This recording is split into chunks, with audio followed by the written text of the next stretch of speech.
आज एक साथ दिखाई देगा गांधी परिवार। कोटा में सोनिया गांधी मनाएंगी अपना 76वां जन्मदिन। कोटा में ही इस समय है भारत जोड़ो यात्रा। प्रियंका गांधी भी पहुंच सकती हैं कोटा। भारत जोड़ो यात्रा में आज रहेगा विश्राम का दिन। विश्राम के दिन लोक कलाकारों से मुलाकात करेंगे राहुल गांधी। 10 दिसंबर से यात्रा आगे का सफर करेगी शुरू। झारखंड के धनबाद में आज कांग्रेस निकालेगी भारत जोड़ो यात्रा। झारखंड जिला स्तर पर किया जा रहा है भारत जोड़ो यात्रा का आयोजन। यूपी निकाय चुनाव के ऐलान से पहले सीएम योगी कानपुर वासियों को देंगे बड़ी सौगात। कानपुर के वीएसएसडी कॉलेज में होने वाले प्रबुद्ध सम्मेलन में करेंगे शिरकत। कई योजनाओं का लोकार्पण व शिलान्यास भी करेंगे। नोटबंदी पर आज सुप्रीम कोर्ट करेगा सुनवाई। नोटबंदी के साथ ही केंद्र सरकार की देश भर के मामलों को स्थानांतरित करने की मांग वाली याचिका पर भी होगी सुनवाई। शर्जील इमाम की याचिका पर आज सुप्रीम कोर्ट करेगा सुनवाई। दिल्ली मामलों का मुख्य साजिशकर्ता कहे जाने पर इमाम ने जताई आपत्ति। दिल्ली हाईकोर्ट के आदेश को दी थी चुनौती। 5वें स्थापना दिवस पर जेजेपी की रैली आज। पार्टी अध्यक्ष अजय चौटाला बोले, भिवानी में होने वाली जन सम्मान रैली 2024 के चुनाव की दिशा तय करेगी। आज पलामू से निकाली जाएगी झारखंड मुक्ति मोर्चा की खातियानी जौहार यात्रा। आदिवासी अस्मिता को लेकर निकाली जा रही है यात्रा। कोयला मजदूर दिखाएंगे अपनी ताकत। आज करेंगे बड़ा प्रदर्शन। कोल इंडिया पर 11वां वेतन समझौता लागू करने का बनाएंगे दबाव। फीफा कप में आज से शुरू होंगे क्वार्टर फाइनल मुकाबले। पहले क्वार्टर फाइनल में क्रोएशिया का मुकाबला ब्राजील से। शाम 8:30 बजे शुरू होगा मुकाबला।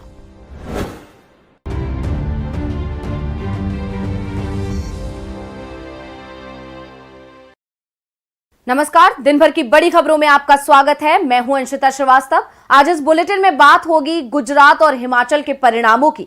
उपचुनाव के नतीजों में बीजेपी को झटके की। जानेंगे शिवपाल के फैसले से क्यों हैरान है बीजेपी, और भारत जोड़ो यात्रा में आज क्या रहा खास। बात करेंगे कर्नाटक महाराष्ट्र सीमा विवाद के बीच कांग्रेस के बीजेपी पर आरोप की, सुप्रीम कोर्ट की सरकार को लेकर तल्खी की, और बुलेटिन के आखिर में बात होगी मोदी राज में सुरक्षित नहीं आपके डेटा की। लेकिन तमाम बड़ी खबरों से पहले एक नजर सुर्खियों पर।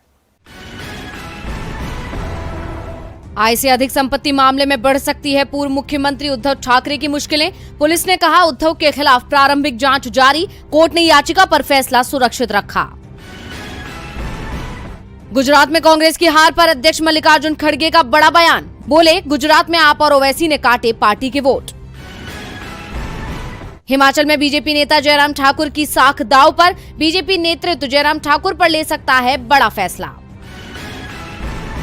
आज बढ़त के साथ बंद हुआ शेयर बाजार। सेंसेक्स 160 अंक की बढ़त के साथ 62,571 अंकों पर हुआ बंद। निफ्टी 49 अंक की मजबूती के साथ 18,609 अंक पर हुआ बंद। तो ये थी सुर्खियां, और अब बात आज की सबसे बड़ी खबर की। लंबे इंतजार के बाद आखिरकार आज हिमाचल और गुजरात विधानसभा चुनाव के परिणाम आ ही गए, और नतीजों के मुताबिक एक राज्य कांग्रेस के खाते में तो एक बीजेपी के खाते में चला गया।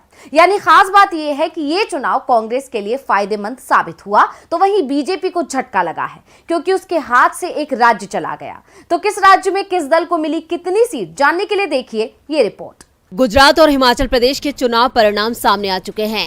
हिमाचल प्रदेश में रिवाज बरकरार रहा तो गुजरात में बीजेपी ने सभी पुराने रिकॉर्ड तोड़ दिए हैं। राज्य की 182 सीटों में देर शाम तक घोषित नतीजों में बीजेपी की 152 सीटों पर जीत मिल चुकी थी, जबकि 4 सीटों पर पार्टी बढ़त बनाए हुए थी। गुजरात में 1985 में कांग्रेस ने सबसे ज्यादा 149 सीटें जीती थी, जो रिकॉर्ड आज बीजेपी ने तोड़ दिया। परिणामों में कांग्रेस को 15 सीटों पर जीत मिल चुकी है। 2 सीटों पर कांग्रेस बढ़त बनाए हुए थी। आप को 4 सीटों पर जीत मिली और 1 पर वो आगे चल रही थी। और ये संकेत मिल रहे हैं कि 12 दिसंबर को नई सरकार का शपथ ग्रहण होगा। नरेंद्र मोदी स्टेडियम में भूपेंद्र पटेल सीएम पद की शपथ लेंगे। बीजेपी प्रदेश अध्यक्ष सीआर पाटिल ने कहा कि शपथ ग्रहण में पीएम मोदी और अमित शाह मौजूद रहेंगे। गुजरात में बीजेपी ने जबरदस्त जीत हासिल की तो हिमाचल में उसे उतना ही करारा झटका लगा है। बीजेपी अध्यक्ष जेपी नड्डा के गृह राज्य में पार्टी को करारी हार मिली है। राज्य की जनता ने 5 साल बाद सरकार बदलने के रिवाज को बरकरार रखा है। राज्य की 68 सीटों में से कांग्रेस को 38 सीटों पर जीत मिल चुकी है। 2 पर पार्टी बढ़त बनाए हुए है, जबकि बीजेपी के खाते में 24 सीटें जा चुकी हैं। 1 सीट पर बीजेपी आगे चल रही थी। निर्दलीय उम्मीदवार 3 सीटें जीत चुके हैं। बहुमत मिलने के बाद अब कांग्रेस ने हिमाचल में सरकार बनाने की तैयारियां शुरू कर दी थी। साथ ही बीजेपी से अपने विधायकों को बचाने की कोशिश में भी पार्टी जुट चुकी की है। उन्हें सेफ हाउस में भेजा जा सकता है। सरकार बनाने का दावा पार्टी जल्द ही कर देगी। पार्टी जल्द ही विधायक दल की बैठक बुलाएगी। विधानसभा चुनाव में कांग्रेस और बीजेपी एक एक राज्य में जीतने में कामयाब रही, यानी सत्ता का मुकाबला बीजेपी और कांग्रेस के बीच बराबरी पर छूटा है। परिणाम आ चुके हैं और इसी के साथ सरकार बनाने की तैयारियां भी तेज हो चुकी हैं। जहां एक तरफ विधानसभा चुनाव में एक राज्य से बीजेपी को निराशा हाथ लगी, तो वहीं उपचुनावों के नतीजे भी बीजेपी के लिए कुछ खास अच्छे साबित नहीं हुए। तो एक लोकसभा और 6 विधानसभा सीटों पर हुए उपचुनाव के क्या रहे नतीजे, आइए देखते हैं इस रिपोर्ट में। उपचुनावों में सभी की नजरें मैनपुरी लोकसभा सीट के नतीजों पर लगी हुई थी। बीजेपी ने मैनपुरी सीट जीतने के लिए पूरी ताकत लगा दी थी। यूपी के आधा दर्जन मंत्री, 3 दर्जन से ज्यादा विधायक मैनपुरी में डेरा डाल रहे हैं। सीएम योगी आदित्यनाथ ने भी पूरी ताकत झोंक दी थी, लेकिन बीजेपी जीतना तो दूर सपा को टक्कर भी नहीं दे पाई और मैनपुरी से सपा की डिंपल यादव 2,98,000 से ज्यादा वोटों से चुनाव जीत गई हैं। मैनपुरी सीट तो बीजेपी जीत नहीं पाई, लेकिन उसके हाथ से मुजफ्फरनगर की खतौली सीट जरूर फिसल गई। खतौली में सपा गठबंधन की ओर से मैदान में उतरे आरएलडी के मदन भैया को जीत मिली है। मदन भैया ने बीजेपी की राजकुमारी सैनी को 22,143 वोटों के अंतर से हरा दिया। इस साल की शुरुआत में हुए विधानसभा चुनाव में ये सीट बीजेपी ने जीती थी और 6 महीने के अंदर ही सपा ने इसे बीजेपी से छीन लिया। सपा ने खतौली तो बीजेपी से छीन ली, लेकिन वो अपना गढ़ रामपुर को सुरक्षित नहीं कर पाई। रामपुर में बीजेपी के आकाश सक्सेना ने सपा के असीम रजा को 34,136 वोटों के अंतर से हरा दिया। असीम रजा को आजम खान का करीबी माना जाता है। यूपी के अलावा 4 और राज्यों में विधानसभा के उपचुनाव हुए थे, जिसमें राजस्थान में सरदार शहर विधानसभा सीट पर हुए चुनाव में कांग्रेस के अनिल वर्मा ने बीजेपी के अशोक कुमार को 26,852 वोटों के अंतर से हराकर ये सीट कांग्रेस के खाते में बरकरार रखी है। कांग्रेस ने छत्तीसगढ़ की भानु प्रतापपुर सीट को भी बरकरार रखा है। कांग्रेस की सावित्री मंडावी ने बीजेपी के ब्रह्मानंद नेताम को 21,171 वोटों से हरा दिया है, जबकि ओडिशा के पदमपुर सीट पर भी बीजेपी को हार मिली है। यहां से बीजेडी की वर्षा सिंह ने बीजेपी के प्रदीप पुरोहित को 42,638 वोटों के अंतर से मात दी, लेकिन बिहार से बीजेपी को जरूर राहत मिली है। बिहार की कुर्नी सीट पर बीजेपी को जीत मिली है। केदार प्रसाद गुप्ता ने जेडीयू के मनोज सिंह को 3,649 वोटों से हरा दिया है। ये सीट आरजेडी के पास थी, लेकिन उपचुनाव में आरजेडी ने इसे जेडीयू को दे दिया था, लेकिन जेडीयू इस सीट को महागठबंधन के पास बरकरार नहीं रख पाई। उपचुनाव में बीजेपी के खाते में सिर्फ 2 ही सीटें आ सकी, जो बीजेपी के लिए किसी झटके से कम नहीं है, क्योंकि मैनपुरी लोकसभा सीट से बीजेपी को काफी उम्मीद थी। इसके साथ ही यूपी में बीजेपी को एक और करारा झटका लगा है और ये झटका दिया है शिवपाल यादव ने। दरअसल शिवपाल यादव ने आज एक ऐसा फैसला लिया जिससे बीजेपी का खेल बिगड़ गया है। चाचा भतीजे यानी अखिलेश यादव और शिवपाल यादव के बीच की दूरियां अब पूरी तरह खत्म हो गई हैं। इसी के साथ ही बीजेपी को आज डबल झटका लग गया। पहला जहां बीजेपी को मैनपुरी उपचुनाव में हार का मुंह देखना पड़ा, तो वहीं शिवपाल यादव को अपने पाले में लाने की कोशिश पर आज पूरी तरह से पानी फिर गया, क्योंकि अब शिवपाल यादव की पार्टी प्रगतिशील समाज पार्टी का समाजवादी पार्टी में विलय हो चुका है और चाचा भतीजे एक हो गए हैं। हालांकि ये दूरियां उपचुनाव की घोषणा के बाद ही खत्म होने लगी थी। शिवपाल यादव बीजेपी पर हमला करते नजर आए थे, साथ ही सपा के लिए वोट मांगते भी नजर आए थे, लेकिन उपचुनाव के नतीजे आते ही बची हुई दूरियां भी पूरी तरह से खत्म हो गई और आज प्रसपा का सपा में विलय हो गया। सपा प्रमुख अखिलेश यादव ने शिवपाल को सपा का झंडा थमा दिया। शिवपाल यादव ने कहा कि अब हम सब एक हो गए हैं, पार्टी अब सड़क पर लड़ती हुई दिखाई देगी। यह बदलाव 2024 में दिखाई देना शुरू हो जाएगा और 2027 में पूरी तरह से बदलाव यूपी में दिखेगा। हालांकि शिवपाल के बीजेपी के खिलाफ बदले तेवरों और सपा से बढ़ती नजदीकियों के चलते वो पहले ही बीजेपी की आंख की किरकिरी बने हुए थे, जिसका नतीजा ये हुआ था कि बीजेपी ने पहले उनकी सिक्योरिटी घटाई थी और बाद में डिप्टी सीएम केशव प्रसाद मौर्य ने ये संकेत दे दिए थे कि शिवपाल को मंत्री वाला बंगला छोड़ना पड़ सकता है और उन्हें विधायक वाले बंगले में शिफ्ट होना पड़ेगा, जो इस बात का इशारा था कि शिवपाल और अखिलेश की बढ़ती नजदीकियों से बीजेपी बौखला गई है और अपनी शक्तियों का इस्तेमाल कर शिवपाल की मुश्किलें बढ़ा रही है। इस मामले पर शिवपाल यादव की प्रतिक्रिया भी आई थी कि उन्होंने ये कहा था कि बीजेपी से यही उम्मीद थी, लेकिन आज शिवपाल का ये फैसला बीजेपी के लिए बड़ा झटका है, या ये भी कह सकते हैं कि मुलायम परिवार की एकजुटता ने बीजेपी का खेल बिगाड़ दिया है। अब उपचुनाव के नतीजे के दिन प्रसपा का सपा में विलय हो जाना बीजेपी के लिए डबल झटका माना जा सकता है। शिवपाल यादव ने अपनी पार्टी का विलय समाजवादी पार्टी में कर दिया, जबकि बीजेपी इस परिवार को तोड़ने की कोशिश लंबे समय से कर रही थी, लेकिन आखिरकार मुलायम परिवार एकजुट हो गया। इधर मुलायम परिवार एकजुट हो गया तो उधर भारत भी एकजुट हो रहा है और कांग्रेस की मेहनत सफल हो रही है, जिसका गवाह बन रही हैं वो तस्वीरें जो कांग्रेस के ट्विटर हैंडल पर साझा हो रही हैं। आज राजस्थान के कोटा की सड़कें राहुल भैया के नाम से गूंज उठी। हर तरफ राहुल भैया जिंदाबाद के नारे लगे। ये नजारा था राहुल गांधी की भारत जोड़ो यात्रा का, जहां छात्रों ने राहुल गांधी से मुलाकात की और राहुल गांधी जिंदाबाद के नारे लगाए। राहुल गांधी का छात्रों के साथ हुए संबोधन को कांग्रेस ने अपने ट्विटर हैंडल पर साझा किया। कांग्रेस ने राहुल गांधी का ये वीडियो शेयर करते हुए लिखा कि जब अपने राहुल भैया का स्वागत करने कोटा की सड़कों पर उमड़े छात्र। राहुल गांधी ने छात्रों को संबोधित करते हुए कहा कि I love you, I proud of you, you are the future of India.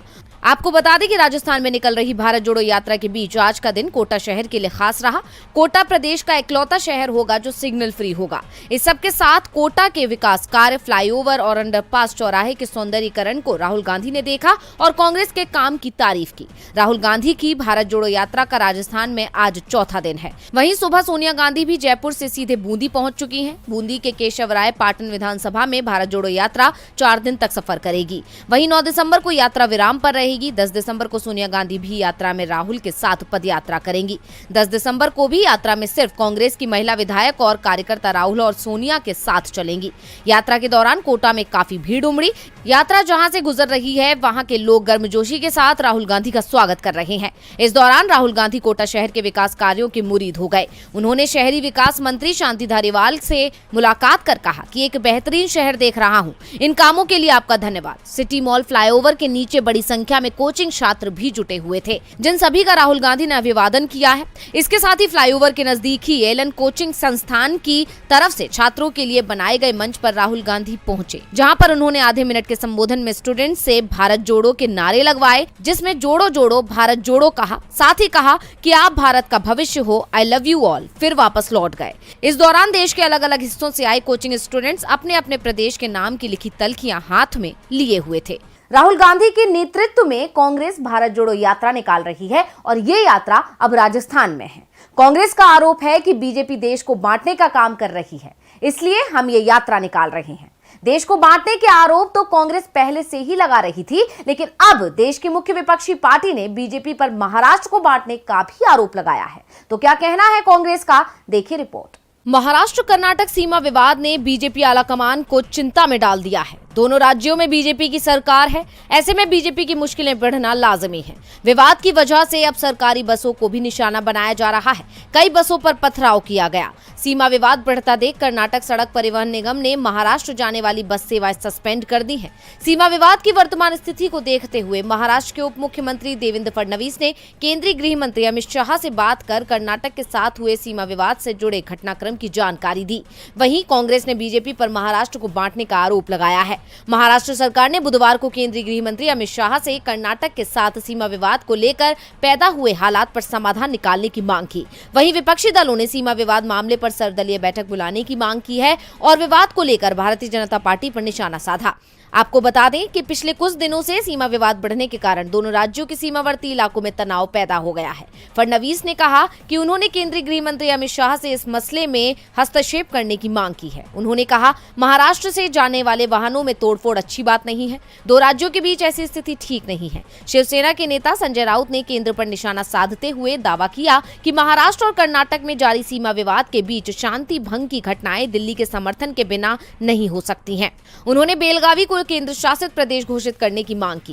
Congress ने आरोप लगाया कि कर्नाटक के साथ सीमा विवाद से बीजेपी महाराष्ट्र को बांटने की साजिश कर रही है और मुख्यमंत्री एकनाथ शिंदे से सरकार के रुख को स्पष्ट करने के लिए एक सर्वदलीय बैठक बुलाने की मांग की। कांग्रेस की महाराष्ट्र इकाई के अध्यक्ष नाना पटोले ने आरोप लगाया कि कर्नाटक के मुख्यमंत्री बसवराज बोम्मई केंद्र सरकार और चुनिंदा उद्योगपतियों के इशारों पर काम कर रहे हैं। जिस तरह से बीजेपी की दोनों सरकारें आमने सामने हैं, उससे लगता है कि आने वाले दिनों में ये मामला और तूल पकड़ सकता है। कर्नाटक महाराष्ट्र सीमा विवाद के चलते दोनों ही राज्य की सियासत गरमाई हुई है और दोनों राज्यों की सरकारें एक दूसरे पर तल्ख टिप्पणी करते नजर आ रही हैं। तल्खी तो आज सुप्रीम कोर्ट ने भी दिखाई, वो भी केंद्रीय मंत्रियों के खिलाफ। साथ ही जस्टिस कौल ने सरकार को एक बार फिर आड़े हाथ ले लिया। तो क्या कुछ बोला सुप्रीम कोर्ट, जानेंगे इस रिपोर्ट में। कॉलेजियम को लेकर केंद्र सरकार और सुप्रीम कोर्ट के बीच तल्खियां खत्म होने का नाम नहीं ले रही हैं। इस मामले में सुप्रीम कोर्ट में कई बार सुनवाई हो चुकी है और सुप्रीम कोर्ट सरकार को निर्देश भी दे चुका है, लेकिन केंद्र सरकार हर बार कोर्ट के निर्देशों को अनसुना करती है। और अब एक बार फिर सुप्रीम कोर्ट में सुनवाई हुई और सुनवाई के दौरान कोर्ट ने केंद्र सरकार को खरी खरी सुनाई। कोर्ट ने दो टूक कहा कि जब तक कॉलेजियम सिस्टम है तब तक सरकार को भी उसे ही मानना होगा। सरकार इस बाबत अगर कोई कानून बनाना चाहती है तो बनाए, लेकिन कोर्ट के पास उनकी न्यायिक समीक्षा का अधिकार है। इस बात पर भी जोर दिया गया कि सरकार में बैठे मंत्रियों को कॉलेजियम सिस्टम पर बयानबाजी करने से बचना चाहिए। अब सरकार के रवैये पर नाराजगी जाहिर करते हुए जस्टिस संजय किशन कौल ने कहा कि सरकार कॉलेजियम की सिफारिशों को 2-3 बार वापस पुनर्विचार के लिए भेजती है, जबकि सरकार उस पुनर्विचार के पीछे कोई ठोस वजह भी नहीं बताती। इसका सीधा मतलब तो यही है कि सरकार उनको नियुक्त नहीं करना चाहती। इसके साथ ही जस्टिस कौल ने कहा कि जब आप कोई कानून बनाते हैं तो हमसे उम्मीद रखते हैं कि उसे माना जाए, वैसे ही जब हम कुछ नियम कानून बनाते हैं तो सरकार को भी उसे मानना चाहिए। अगर हर कोई अपने ही नियम मानने लगेगा तो फिर सब कुछ ठप पड़ जाएगा। इसके बाद उपराष्ट्रपति और राज्यसभा के सभापति जगदीप धनखड़ और कानून मंत्री किरेन रिजिजू आदि का नाम लिए बगैर जस्टिस विक्रम नाथ ने अटॉर्नी जनरल को संबोधित करते हुए कहा कि उच्च संवैधानिक पदों पर बैठे लोग खुलेआम कह रहे हैं कि सुप्रीम कोर्ट का कॉलेजियम सिस्टम सही नहीं है। गौरतलब है कि सत्र के पहले दिन उपराष्ट्रपति ने इस मसले पर टिप्पणी करते हुए कहा था कि ये कोर्ट के अधिकार क्षेत्र में नहीं आता कि वो संसद के पास कानून को रद्द कर दें, जिसको लेकर आज जस्टिस कौल की तरफ से ये बयान आया है। और बुलेटिन के आखिर में बात मोदी राज में सुरक्षित नहीं आपका डेटा की। डेटा चोरी होना आज के समय में आम बात हो गई है। स्कैमर्स डेटा बेचकर काफी पैसा कमाते हैं। डेटा का चोरी होना लोगों के लिए काफी हानिकारक साबित हो सकता है। ऐसे में अब एक रिपोर्ट सामने आई है जिसमें डेटा चोरी को लेकर बड़ा खुलासा किया गया है। रिपोर्ट में देखिए। आपका डेटा आज के समय में काफी कीमती है। कई स्कैमर्स यूजर्स के डेटा को चुराने के लिए नई नई तरकीब लगाते हैं और बाद में इस डेटा के जरिए पैसा कमाते हैं, क्योंकि स्कैमर्स लोगों के डेटा को डार्क वेब या दूसरी जगहों पर बेचते हैं। उसी कड़ी में अब एक नई रिपोर्ट ने सभी को हैरान करते हुए लोगों की चिंता बढ़ा दी है। दरअसल रिपोर्ट में दावा किया गया है कि लाखों भारतीय यूजर्स के डेटा की चोरी कर बेचा जा रहा है। इतना ही नहीं, भारत का नाम उन देशों की लिस्ट में शामिल है जो डेटा चोरी से सबसे ज्यादा प्रभावित हैं। इस रिपोर्ट के मुताबिक वोट मार्केट में उपलब्ध 12% डेटा भारतीयों का है और एक भारतीय का डेटा केवल 490 रुपए में बिक रहा है। इसको लेकर cyber security company node VPN ने जानकारी दी है। आपको बता दें कि vote market online market place है। यहाँ हैकर्स विक्टिम के डिवाइस से चुराए गए डेटा को बेचते हैं। इन डेटा को वोट मेलवेयर की मदद से चुराया जाता है, जबकि डेटा को पैकेट्स में बेचा जाता है। इसमें डिजिटल फिंगरप्रिंट्स, स्क्रीनशॉट, कुकीज और दूसरी जानकारियां होती हैं। इस बढ़ते हुए खतरे ने अभी तक ग्लोबली 50 लाख लोगों को प्रभावित किया है, जबकि भारत के करीब 6 लाख लोग इससे प्रभावित हुए हैं। Hackers webcam, snap, screenshots, up to date logins, cookies और दूसरी जानकारियां भी बेचते हैं। रिसर्चर्स के अनुसार 50 लाख लोगों की ऑनलाइन आइडेंटिटी चुराकर वोट मार्केट में बेची जा रही है। इसकी कीमत एवरेज 490 रुपए है। सिक्योरिटी कंपनी को कम से कम 26.6 मिलियन चोरी किए लॉगिन्स मिले। इसमें 7,20,000 गूगल लॉगिन्स, 6,54,000 माइक्रोसॉफ्ट लॉगिन्स और 6,47,000 फेसबुक लॉगिन्स थे। ये रिपोर्ट खतरे की घंटी बजा रही है कि मोदी सरकार डिजिटलाइजेशन की बात तो करती है, लेकिन डिजिटल होना कितना सुरक्षित है, इस रिपोर्ट को देखकर अंदाजा लगाया जा सकता है। तो आज इस बुलेटिन में बस इतना ही। देखते रहिए डीवी लाइव। नमस्कार।